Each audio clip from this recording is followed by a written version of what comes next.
Kediri resmi melepas 3 pemainnya. Mereka adalah M. Ridwan, M. Rivaldi, dan Fandri Imbiri. 3 pemain ini sebelumnya dipinjamkan ke Dewa United dan Persita Tangerang di awal putaran kedua musim lalu. Saat bersama Persik Kediri, 3 pemain ini memang jarang sekali diturunkan. Seperti M. Ridwan, dari 17 kali kesempatan dia hanya bermain 10 laga dengan total bermain 179 menit. Catatan waktu yang buruk. Sementara di Dewa United, dia juga hanya bermain 4 laga dengan total bermain 90 menit. Ex-PSIS Semarang ini masih kalah bersaing dengan deretan striker asing maupun lokal lainnya.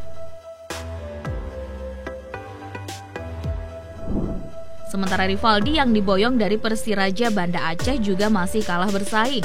Dari total 17 kesempatan, dia hanya bermain 6 laga dengan total 408 menit. Fandri Imbiri juga tak lebih baik. Bersama Persik Kediri dia bahkan hanya bermain 2 laga dengan total bermain 52 menit. Karena memang di awal musim pemain Papua ini dibekap cedera serius. Saat dipinjamkan ke Persita Tangerang, Fandri juga hanya mencatat 6 laga dengan waktu 532 menit.